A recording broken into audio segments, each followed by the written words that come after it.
Assalamualaikum warahmatullahi wabarakatuh.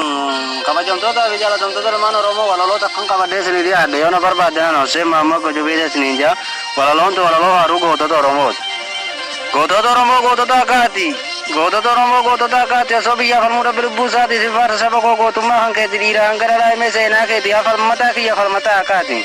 Kaayyoo Oromootaa teessoo karoora guddaa kan abbootii keenyaa gaafa sirna gadaa sirriitti dhiifanne seenaa keenya hunda tokkollee hin badii seenaa keenya silaa hundee jiruu teenyaa gaaddisa namummaa meemma fagaattullee amma sirra turra. Ililiil jennee nu hundi gammannee ilmaan Oromoodhaa wal maddii dhaabbannee harka wal qabanne warraa qattii kaane bara hedduu turre addaa faffacaanee har'a tokkummaadhaan walitti dachaane. Yaa qeerroo qeerransa gaachana sabaatii biyya keessaa baase diina Oromooti biyya Oromiyaa biyya seenaa guddaa dhiigaan sirraa dinne turii bara dhibbaa sirriitti dhiifanne seenaa keenya hunda tokkollee hin badii seenaa keenya silaa hundee jiruu teenyaa gaaddisa namummaa meemma fagaattullee amma sirra turre. Meemma fagaattullee amma sirra turre. Galatooma.